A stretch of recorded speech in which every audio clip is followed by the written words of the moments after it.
би яагаад ашиг сонирхлын зөрчилдөө үзэж гин гэж үзэж гин гэх юм бол энэ хууль зүйн дэд сайд энх хоёрт би хандаж энэ ажлын хэсгээс гарах саналыг тавьсан.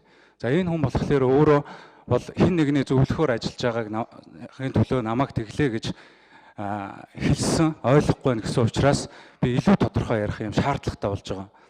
Энэ Сүхбаатарын Батболд гишүүний зөвлөхөөр нь ажиллаж ирсэн. Дараа нь бүлгийн ажлын албаны зөвлөх болоход энэ хүний бас нөлөөгөөр нь томилогдож ирсэн. Одоо дэд сайд болохдоо энэ Батболд гишүүний нөлөөгөөр нь саналынх нь оролцоотойгоор нь томилогдсон. Батболд гэдэг гишүүн бол энэ офшорт Данстай гэдэг нь одоо Монгол телевизээс зарласан Сүхбаатарын хоёрыг энийг одоо хууль шүүхийн байгууллагаар залруулаагүй, нэрээ цэвэрлээгүй. Тийм учраас би үнэн зөв гэж бодож байгаа. Дээр нь Сүхбаатарын Батучир гэдэг төрсэн ах нь офшорт Данстай. Энэ хүн Батболдгоо ерөнхий сайдаар ажиллаж байхад нь одоо төрөл бүрийн тендер авдаг гэсэн ийм мэдээлэл байдаг. Янз бүрийн одоо байгалийн баялагтай бас холбогдлолтой үйл ажиллагаа явуулж исэн гэдэг ийм мэдээлэл байдаг. Энийг нь шалгаж, илрүүлж, татварыг нь авч хууль бус их үүсвэртэй болвол улсын орлого болох ийм одоо зүйлээс одоо хамгаалсан юм хуулийг одоо оруулж ирж би сар гаруй янз бүрээр ярьж үзсэн. Янз бүрийн байдлаар сайжруулах гэж үзсэн.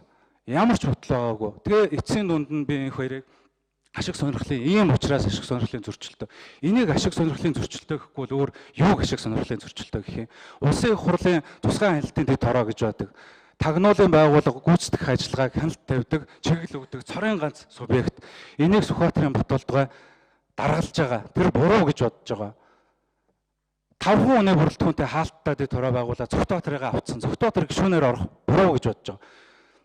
Баяр цогт ёс зүйн хариуцлага хүлээгээд их хурлын дэд даргаас чөлөөлөгдсөн. Тэгвэл Сүхбаатарын Батболдгой тусгай хяналтын дэд хорооны даргаас нэн даруй чөлөөлөгдөд Сүхбаатарын гишүүнээс гараад ингээд тэр офшор Данс ахих нь Батучир болон Батболд Сүхбаатар нар тэр дансныхаа хуулгыг нь авчрах хэрэгтэй. Их үүсвэрээ олон түмэндээ танилцуулах хэрэгтэй. Тэгжиж их үүсвэр нь үнэхээр хууль ёсных юм бол татвараа төлөх хэрэгтэй улсдаа. Хууль ёс юм бол хураалах хэрэгтэй.